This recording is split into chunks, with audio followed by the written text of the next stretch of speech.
here and start with somebody said, hi, I was very excited to hear about a new office in Boca Raton, Florida. It's about 30 minutes away from my home, but I'm hearing they only accept private insurance. Any plans to accept Medicaid? Medicaid. And I just 2 seconds ago sent an email to contracts to ask about this because I saw it. And they are still working on trying to get our Medicaid application approved. So I think it's been about 12 months so far that we're working on that. With some states it's a lot easier, and others it's just mass confusion. But from what I understand, we submitted an application and then state regulations changed or something happened. So we got stuck in the middle of a saga, which is now on its 12th month. But our contracts director, Bryce, just informed me that we are still trying. So hopefully we'll be able to receive that soon. Okay.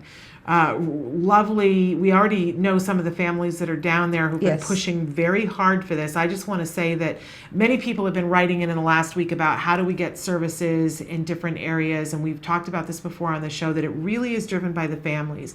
When families are very loud and say there's a group of us here, we want an office here, and we're not going to stop until one comes here, that really tends to drive what's happening in the Florida, we call them the Florida contingent. They have been loud and persevering. That's right. And that is the way to be. We love parents like that. Absolutely. Okay, next question here. Good morning. My 5-year-old is slowly coming off of his G-tube.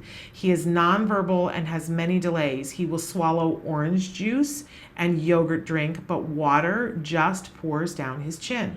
How can we get him to swallow it and teach him what swallowing means? And they write, thank you. Yes, no, of course. And this is, for viewers who don't know, a G-tube is a gastric tube. I'm not sure why this child was on a G-tube. We do have a lot of children coming, not a lot, but we've had several children coming who are on G-tube, and it's our job to get them off the G-tube. So that's a gastric tube that's attached into the gut, and essentially you feed the child through that. Now, this is a 5-year-old. When you come off the G-tube, the biggest problem is that you have forgotten now your swallowing reflex. And so it is actually quite difficult to swallow. And beyond swallowing, you've completely forgotten how to chew. So getting to hard foods is also very difficult. Now, it's actually quite impressive that the child is swallowing orange juice and yogurt drink. Fantastic. So the swallowing reflex is there, it just needs some practice. I dare not give you advice on the air because you have to go through a very specific set of steps for feeding. This is a feeding protocol. In your case, you're going to want to go. This is how feeding works. You start with what the child is capable, and then you expand from there in a shaping schedule. So for instance, most children that we receive are not capable of even swallowing water or any kind of liquid, anything. So what happens is we start with very, very both small amounts and the easiest to swallow type of thing. For instance, if you're trying to get a child to eat solid foods, we literally have these containers that are about that long, and they have very small segments or sections. And in the very first one, what's in there is a lot of sprinkles, you know, the sprinkles that you put on cakes. So sprinkles are extremely small, and they melt in your mouth. So we start with a sprinkle, and then the next step up is the slightly larger sprinkles, and we just increase the size gradually. And that is one dimension, is the size. Another dimension is the solidity of the actual thing. So you could also start with a child, for instance, who's with yogurt drink, which is great. And in your case, you are wanting to go to water as well as to food. So you want to go from a mixture of yogurt, and then go to something that is more liquid and something that's more solid. So you're kind of right in the middle, but these are two separate shaping schedules, and you will essentially, when you have a feeding specialist with you, which I recommend that you call, I don't know where you are, but call our 800 number, and ask for a feeding program, and make sure that you say you heard it here on Autism Live, so that they know that I said that we're going to provide you with only a feeding program. A lot of our kids who receive our feeding programs are also in our ABA, just based general ABA programs. But regardless, the feeding program for you, for instance, would go from yogurt to, let's say, orange juice. And what you would do is you would half and half, like let's say he's swallowing the orange juice. What you do is you reduce the orange juice a tiny amount, like by 1 dropper, and add water. And you gradually make it more and more closer to the water. But when I say gradually, you go by over the course of, let's say, 2 weeks, so that the child doesn't really differentiate all that much. And that way you're making it more and more liquid. The fact that he swallows orange juice but can't swallow water indicates to me that it's kind of psychological, because water and orange juice are pretty much the same level of liquidity. Perhaps what you can try is also taking water and giving it an orange color and see if that works. With the fact that he now also drinks yogurt, drink great, but you do have to get him to solids, which means that you will need to go, and keep in mind now you're going with very small amounts first and you're increasing. So, but you will start with, let's say you go from yogurt drink to yogurt. And it's the same concept. So you will give the child whatever their major reinforcer is in front of them, and you'll only request 1 small teaspoon of, or tiny quarter of a teaspoon of something that's a slightly more solid thing, like yogurt. And so if the child takes the yogurt, now they can have the rest of their yogurt drink or whatever else they want. And then the next time you increase it to 2 spoons and 3 spoons.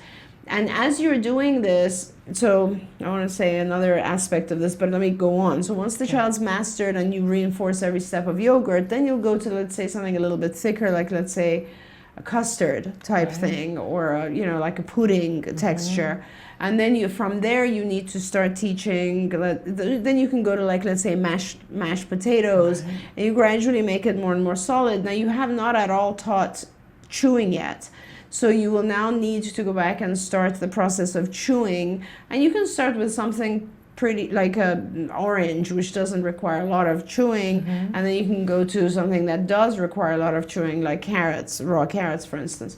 And you can go through this process on a shaping procedure. What you do during this time is very important, because what you do is you will have the child sitting down, and obviously the child's not going to really want to do this because it's hard for them, and they feel like they might gag or choke, or it's scary.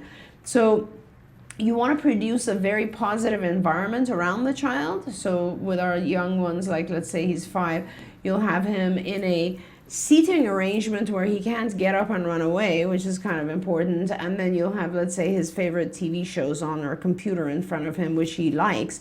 And when he objects and so on, you turn it off. And when he's willing to try and swallow, you turn it on and allow him reinforcers. And of course, you give him a lot of praise.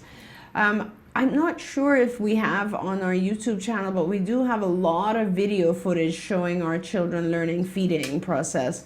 But I do recommend that you start with just going to our 800 number and asking for help with feeding.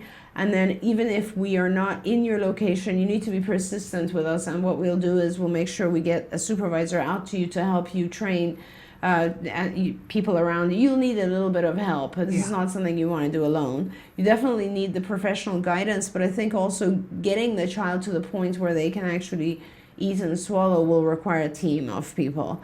And worst case, I don't want you to get lost in our system, because we have hundreds of kids literally every week contacting us for different things. So if you do, please stay in contact with us through Shannon, and Shannon will bug me to make sure we get this through for you.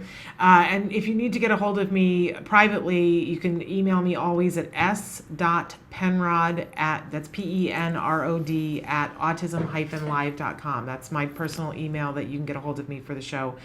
And absolutely, I think that sometimes, especially with things like feeding, it's an emotional thing. Food is emotional for everyone. Absolutely. And so you are going to be emotional. The child's going to be emotional. There's fears about choking. Always best to have that linked up with someone else, not necessarily you. Yourself. And this is actually one of those things where it's a habit that becomes physiological in some ways. So you literally lose the ability to swallow.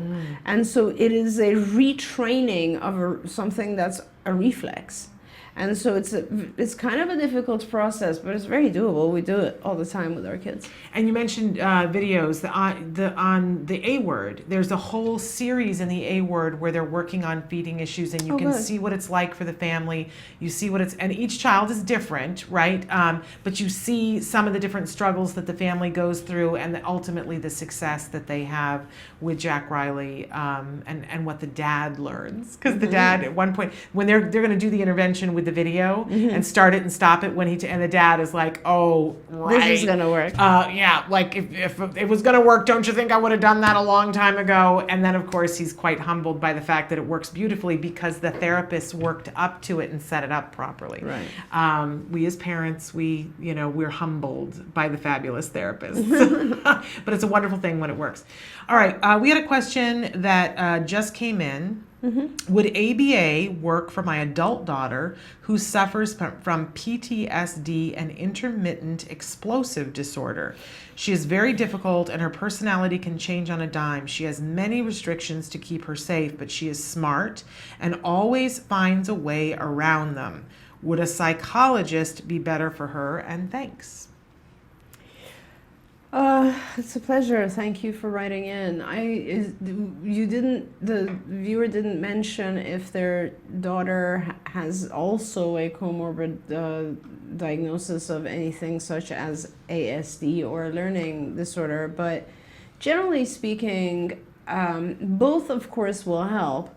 ABA is very helpful with post-traumatic stress disorder of any type. PTSD is one of those things that outside of ABA, the only other, the major intervention that's done for PTSD is either medication or EMDR, which is eye movement desensitization. And that is also very effective for PTSD.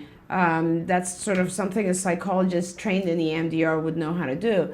I do recommend that you try perhaps both, maybe. It depends on really the level of frustration, because you mentioned that your daughter also has explosive disorder, and that can kind of make it very difficult for her. In other words, she's at the point where she's very, very angry and upset and frustrated. So it might be EMDR depends very much on your own process. You have to do EMDR yourself once you're trained. And it's a process that if you're already at the point where you're highly frustrated, I would suggest you start with doing some ABA. Now, and ABA will help definitely with the explosive behavior problems for sure. And then of course, perhaps the way to go is to have a person who is trained in both, and that you would start with some ABA techniques in order to get the behaviors under control, the challenges, and then once your daughter is a little bit calmer, teach her the EMDR procedures and allow her to work on doing some of the EMDR. The other stuff is tapping, and there's a lot of different things you can do for PTSD, but if you're very angry and losing your temper, you're not going to really turn to those very quickly. Okay. I love the fact that years ago when people talked about EMDR or tapping, it was this, that, and that it was sort of a crazy thing, but it has helped so many people over the years that it's a very mainstream it is now, thing to do. Yes, when they soldiers who've come back from wars have shown that it has been very successful for them. And so, tapping procedures are pretty easy to do, but they've been amazingly helpful for people who've come back from war. When you look at people though who have experienced some sort of trauma in their current life, there's other psychoanalytic procedures that are important as well, kind of like bringing about the ability to actually touch the event, let's say, that caused the trauma is sort of important. Yes. And if you look at it honestly, Shannon, there's so many different kind of non-psychological, more, like mainstream type things, like the work by Byron Katie. Love Byron. Byron Katie is also helping people get through a lot of trauma. Those types of things are very useful, but when you have a lot of explosion and explosive behavior associated with it, what you're doing is you're taking all of the pain that's within you and throwing it out and kind of blaming others because you're angry. And that has to come under control to some extent. In other words, you have to stop receiving, I guess, reinforcement from punishing the environment and those around you. That has to stop, because then you will, anger is an external expression of depression. And once you get, the anger is kind of dealt with, then the depression is more easy to deal with with these techniques, with tapping, EMDR, and Byron Katie's work and all of that sort of stuff. And for those of you who aren't familiar with Byron Katie, her latest book, Loving What Is, amazing. I've interviewed her before on my radio show, and actually had somebody who did tapping, and we can do that here on this show as well. I hadn't really thought about that, but Byron Katie is really amazing, and a lot of autism parents really appreciate for themselves being able to do what she calls the work. It's very helpful to get through some of the resentment and anger that you have. Absolutely. And also just kind of learning to view things differently. Yes. Very, very much so. I went through the work and did it very intensely a few years back, and I was just amazed. It is life-changing. And I will say, too, that more and more people have tried doing a little bit of the tapping with children on the autism spectrum. I've done a little bit with Jem. For those of us who want to get our kids to meditate but are having trouble getting the kids to meditate, it can be something that's on the way to meditating and helping them to do that. So we'll reach out to Byron Katie and have her be on the show to talk about the work at some point, because I had forgotten what a great thing that is. So thank you for reminding me. Okay, we have a lot of questions it's feeding day here at Autism Live. A lot of questions that are coming in about feeding. Had one from a grandmother saying, my granddaughter is 3 years old and has autism. She talks some, she plays, etc. She will not eat. Is that a symptom? Yeah, it's a great question. I love simple questions like that. The problem for me is I have been in the field for so long and have thought about so many different aspects of autism that I would be able to talk about just answering that question for an hour, and I won't do that though. So it is not a symptom of autism, but it is a common feature with a lot of our children. The way that you can classify it as a symptom is that some of the children are very obsessive compulsive about the type of food they eat, the visual look of the food. In other words, they are kind of, I used to have children who would only eat the perfectly shaped Cheerios and nothing else. And so that as you've seen with some adults as well, and so, your orange food and your green food cannot touch, that sort of thing. That's kind of the obsessive compulsive side of things, and that is more similar to what we call self-stimulatory or stereotypic behavior. So in that sense, it could be somewhat associated. However, really the way that I look at food issues and eating problems with autism, I see so many children who have these issues. And as we know, a large number of our children do have gastrointestinal problems, which I feel are a direct result of the food that's in our environment and what we are exposed to. The children have reactions to, and for a variety of reasons, cannot digest things such as gluten and casein and corn and soy, and food additives and colorings will cause them to have GI reactions of various intensities. Some people might have slight reactions, which would be simple bloating, and others would have very serious reactions where they would have, for instance, 10 times a day diarrhea and severe pain. So when you have a gastrointestinal reaction to certain foods, if you're an adult and you think about it, Shannon, like if you're a typically developing adult, you go to a restaurant, let's say you have twice maybe Mexican food, and each time you have a stomachache, right? You basically will stop eating Mexican food, and you'll probably stop eating things that are similar. For instance, you'll think, oh, maybe I react to spicy foods, so maybe I shouldn't eat spicy foods. That's only because we have these classifications and we have kind of a deeper understanding of categories of food. Children don't really. Children see food as either type or color. So for instance, a child will have some sort of pain reaction to, let's say, I don't know, any kind of food. They're not going to generalize to other similar types of foods. They're not going to say, oh, that was a spicy type of food, I won't have spicy foods.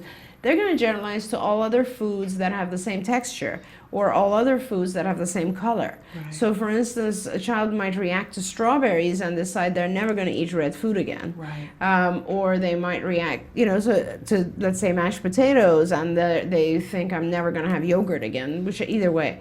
And so that it's just their classification system is a little bit more basic. So what happens, I think, is that food selectivity starts with a generally, in my mind, most cases, a food selectivity will start with some sort of physiological issue, which is pain-related or allergy-related or indigestion-related or something like that, and it will generalize. In other words, it'll increase due to learned behavior. So it starts with something that is like physiological in nature, and then it becomes many more foods because there's learning involved, there's generalization, and we generalize to similar foods, what we classify as similar. So yes, it becomes common that children become picky. Okay. Now, think of it as with a typical child, it's very interesting because, of course, with typical kids, if you gave them a choice, they'd never eat vegetables. They would always eat candy, right? Okay. How does that happen? It happens simply because the food itself, the taste, is reinforcing. Mm-hmm. Sugar taste is very rewarding. It lights up parts of the brain that are activated that are much more pleasant than, let's say, the taste of spinach or the taste of green beans, which is more bitter.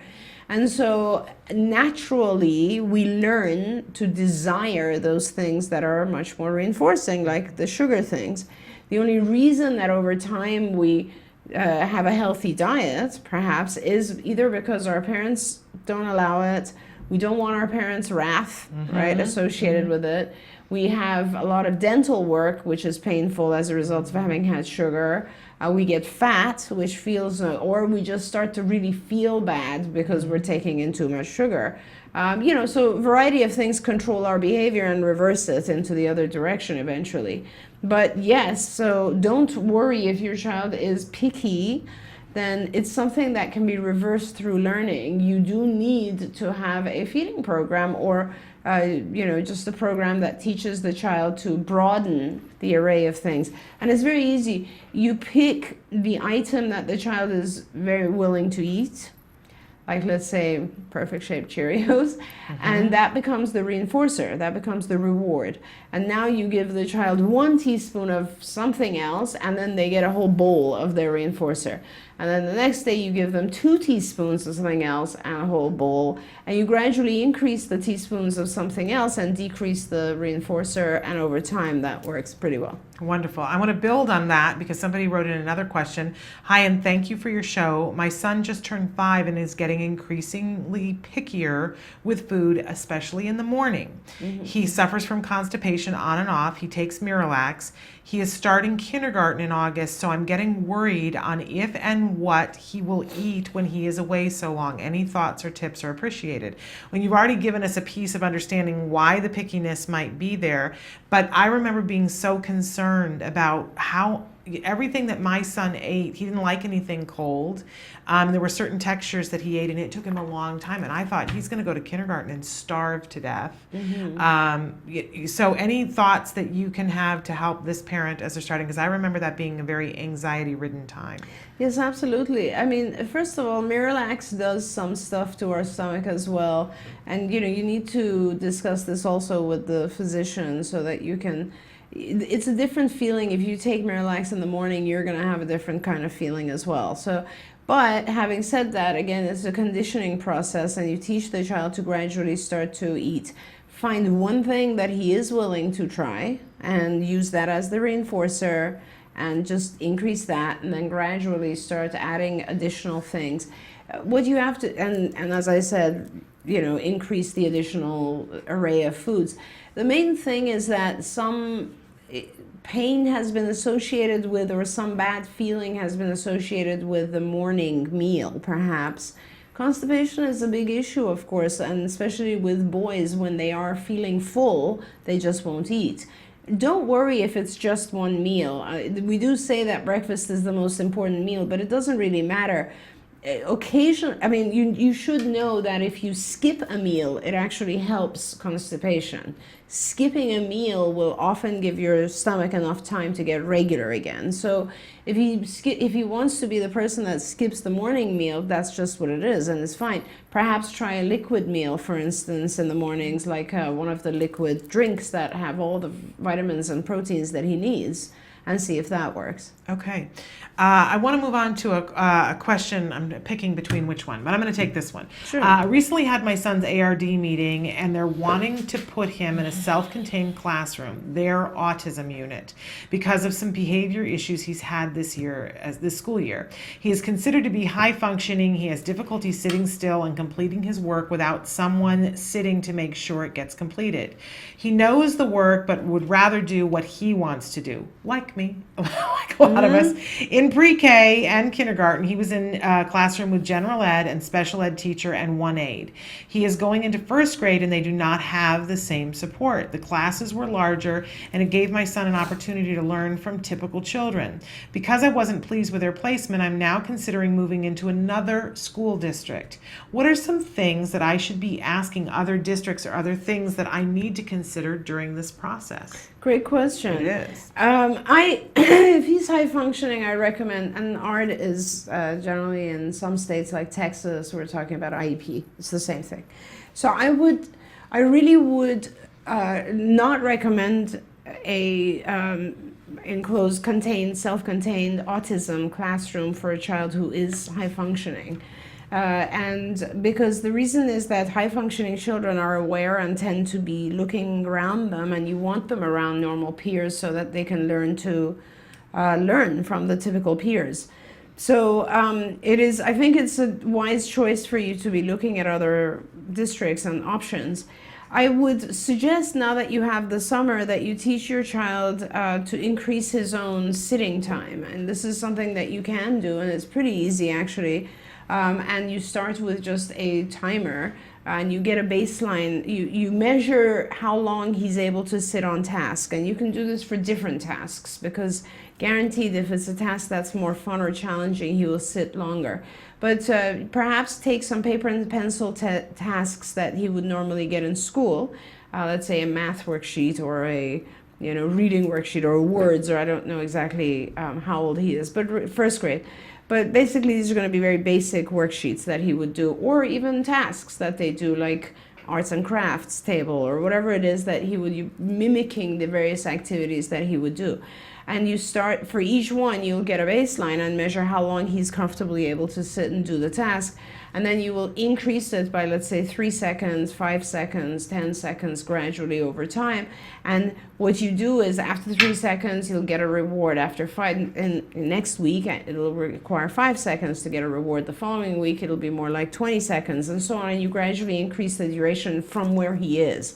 Perhaps he's able to do it at, 30 seconds right now. So now your goal will be to get him to stay until 2 minutes, or whatever is required. And you just shape it up. Shaping is one of the most important procedures in ABA, and all it does really is that it takes your ultimate goal and it breaks it into chunks, and it rewards the individual every step of the way.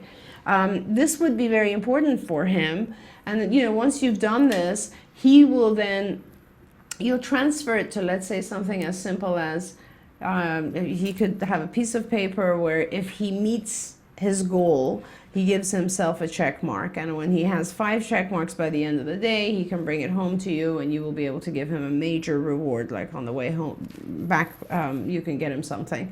And this is, you teach him now over the summer so that next year he's prepared and able to sit and contain himself for a longer period of time. 2 quick things: when you have a child who's really restless, and I don't know if he is or not, but you might want to have him evaluated for attention deficit hyperactivity disorder. That's one thing. And the second thing is make sure that the level of the work is challenging enough. A lot of times our kids are kind of remain interested if it's challenging, but once they get bored, they start getting out of their seat and doing other things. Finally, one last thing is also consider if there are distractors, like make sure you've give a good look at what his environment is. Where is he? What are the other kids doing? What's instigating him getting up? The more you understand about why he actually gets out of his seat, the more likely it is that you can help change that. And I just want to add in, it's so hard when our kids are high functioning, because it may be that your child needs the program to move faster, as Dr. Granpeesheh was saying, but they're moving it slower because they're seeing the challenging behavior, the restlessness, and it becomes this ball of wax where you end up where you are right now, where they want to change your child's environment to a more restrictive environment. The laws are in place so that your child is guaranteed a free, appropriate public education in the least restrictive environment. That's right. And you really want to argue for your child to not, I personally believe as a parent, to not, if they're high functioning, to not go into that separate, as a convenience to the teachers who don't want to deal with the behavior.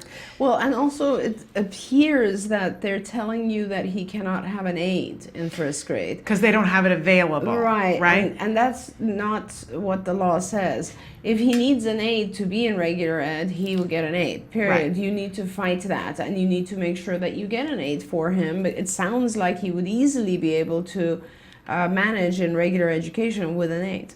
And it's so important, because when you sit in meetings with those officials, they'll say, well, we don't have those supports at this facility, or Right. we don't have the supports in this grade. Well, that's not your problem. If that's what your child has been shown to need in order to successfully access the curriculum, that's a great phrase to throw in their face, because then they know you mean business and you've read up. Yes. They need to successfully access the curriculum and have a floor of opportunity to successfully access the curriculum. Put those in your little word bank.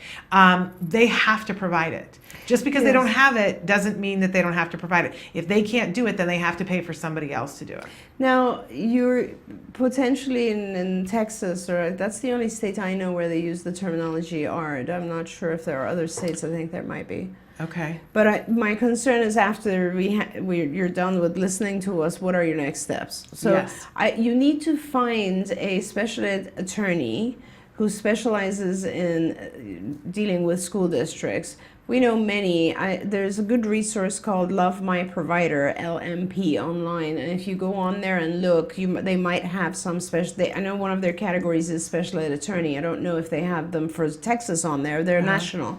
So please look on there and see. Ask other parent organizations, find parent organizations online that would be able to guide you to find an advocate or an attorney. Sometimes you don't need an attorney. All you need is an advocate.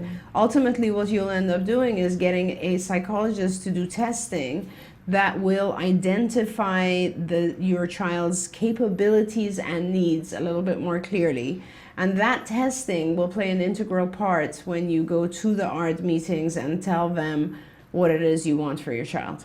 And keep in mind, if you're going to move school districts, if your current IEP has a one-on-one aid in there, don't sign the new IEP. Move with the old IEP. The new school district will be forced to give you an aid to start with, and then have another IEP, usually within 60 to 90 days after you start there. Right. But don't sign the new IEP. Keep the old one. It's the IEP of record. And good luck.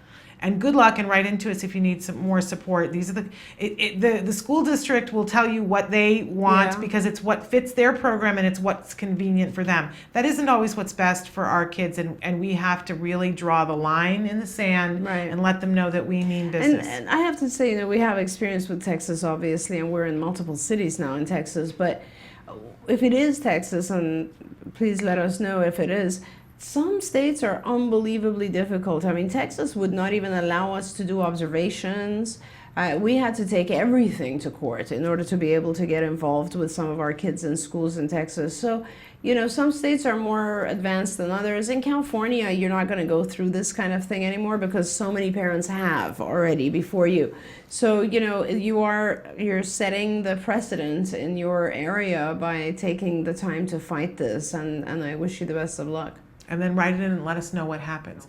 We had a question that came in recently. Hello, ladies, and thank you for your time. My son is a young 5. How do we help him with socializing in the community without stigmatizing him? He has language requesting, manding, tacting, and can ask, do you want to play, etc., but lacks a lot of conversational skills, so struggles with maintaining play. Mm-hmm. He also has attention challenges. What skills, basic curriculum could help him? So, and can you say the initial part, the young 5-year-old? How do we help Very him? high functioning, has all these other types of things. Yeah, he has language asking. requesting, manding, tacting, Right. can ask, but he has difficulty, doesn't have the Right, with conversational finishing part, conversation and starting and so is having a hard time maintaining play Right. with peers. Right. And they said he has attention challenges. Right, and the parent is concerned about stigmatizing him. Yeah. Yeah, so you know, it's a hard line that you have. It's a difficult line to maintain because to some extent you really want to take advantage of all of the time that you have to teach. And I can understand that you're worried that you don't want the child to kind of stand out, but I think from my perspective at this point it's more important when you're a young child. It's very, very important to teach rather than worry about the stigma.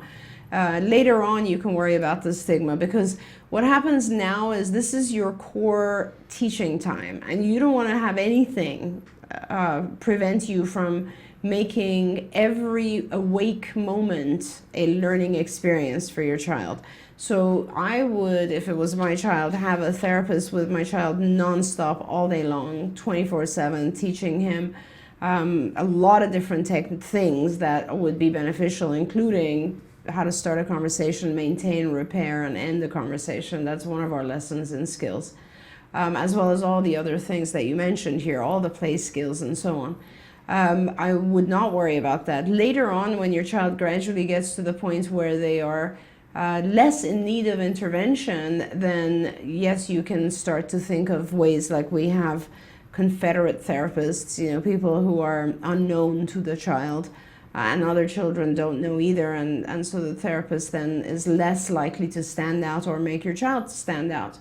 I would recommend that you go on our skills website, which is skillsforautism.com, and that you answer all the questions there about your child. You know, you'll have hundreds of questions, and then you'll gain access to the social curriculum, the advanced language areas of the language curriculum, the play curriculum, and you'll have you know, hundreds of lessons, not just conversation and you know, basic play. You'll have hundreds of lessons that you will be told in which order, and you can work on those. You know, what happens also, I just want to caution, what happens is when our kids are pretty high functioning, we think it's done, and we think like, okay, we're done, and I don't really need intense intervention. I think that's a mistake we often make, and I think it's important to give intensive intervention to our high functioning kids because they learn so much and they can be clear of it. Let me tell you, sometimes when I'm writing lessons for, right now, I'm writing new lessons for advanced kids, Asperger's kids who have issues with like dual memory and attention and stuff. When I'm writing those types of new processing speed lessons, I think of my own kids, and I think like how much they would benefit if someone was able to teach them all these mental organization skills. And so I think that a lot of these types of activities continue to be very useful to us, regardless of the level that we are. Don't fall into the trap of thinking, oh, well, he's good enough and I don't need to do more.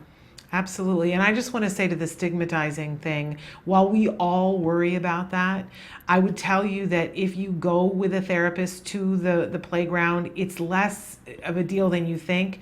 The first time we went with, we had a therapist and somebody doing an overlap, and I thought, oh, everybody's going to be thinking all these things. Nobody thought anything. They thought I had a nanny and that was there with their boyfriend. That's exactly what, and somebody said to me, oh, you're so lucky that you have an opportunity, to come over and see how your nanny is interacting with, and all the nannies and all the moms and all the grandmas are saying to the kids, be nice and say this, and directing them and prompting them all the time. Yeah. It's especially at the age of 5, everybody, you won't stand up. You won't stand up. In fact, in some ways, having the therapist with you, I think, makes the stigma less, because you go to a supermarket and your child wants something and they throw a major tantrum. If you have a therapist, they're going to control that. Yep.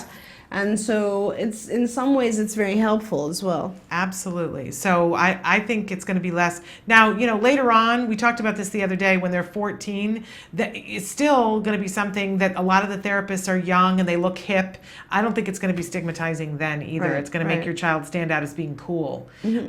not as a big of a thing to worry about. Okay, I want to squeeze in a couple more quick questions here. Hi, Shannon. We're just beginning the discovery journey with our 11-year-old son into what might be his issues. He doesn't have a diagnosis yet, but has so many indicators for the autism spectrum. He probably needed help years ago, but we just never knew to look in that direction. We are now playing catch up. He is in chronic pain of all sorts, and I don't just want to commit him to the medical community. Do you have any suggestions of where to start on physical issues? We're seeing a chiropractor who tests with Kinesiology. I'm glad you can say it. Never been involved with that before. And we have an appointment with a neurologist as well. Thanks. I'm new to your show and I love what you're doing. Thank you so much. We appreciate you writing in. Thank you very much. Yeah, and I don't know where you are, Allison, but I would recommend that you do see, if you feel that your child has any issues that pertain in any way to the ASD spectrum, then you should see someone who is, I would say you should see a psychologist who's familiar with autism. Because it sounds like your child is high functioning enough where it has not been a major issue for 11 years. Like, in other words, he's very functional. And it may be that a lot of the stuff is related to his pain. I would very much like to help you in regards to dealing with the pain. I would need to know much more. You do need to see a physician as well as, I would say, a psychologist. I don't, depending on where you are, we have a wonderful person, Dr. Linda Copeland, who is a pediatrician and is board certified in behavior analysis. She would be very helpful, perhaps in helping evaluate your child. She's in our Sacramento office, West Sacramento, California. I am a psychologist as well as a board certified behavior analyst, and I live in the Los Angeles area. I'd be happy to see you here as well. There are other psychologists who specialize in things such as ADHD, learning disabilities, ASD, and so on. I do recommend, we also have an assessment center that could help by testing, but I do recommend that you go that path. Try to find out, does your child actually have issues that are dealt with within the ASD world or not? Now, in terms of the pain, you will need to start with a pediatrician, obviously, and find out what is going on. Kinesiology, it's not it's one of those things that is still not recognized as a science, but I have to tell you that personally, I've seen pretty miraculous stuff come with some cases. In the past, 20, 30 years ago, I used to be like, what, are you kidding me? Sounds crazy.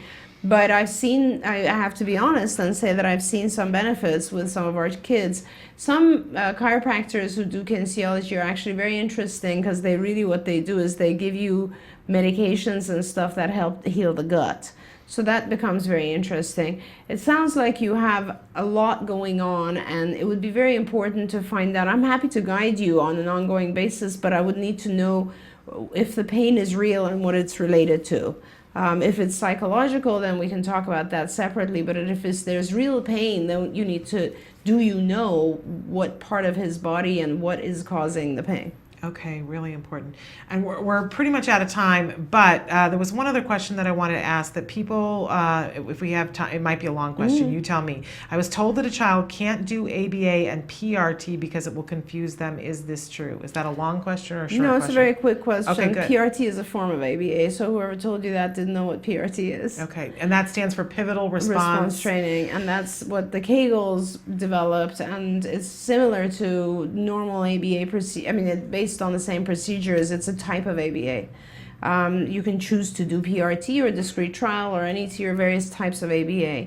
I do want to quickly say there's a couple of questions in here which all have the same answer from my perspective. Okay. There are people asking for resources for teaching social skills, yes, and resources for teaching daily living skills and so on. And I really do think that skills is a huge resource for all of these. I would really recommend that you look at skillsforautism.com, and I put many, many years of my life into developing those lessons, and so please look in there. You'll have various different areas. We definitely have a ton of stuff for social skills, and a lot in daily living, although daily living for this individual who's Asperger's, you might need additional resources. Our book also might be helpful in that regards, because we have talked a lot about how to teach social skills. And our book you can reach on Amazon, Evidence-Based Treatments for Autism, and I would recommend that as well. absolutely.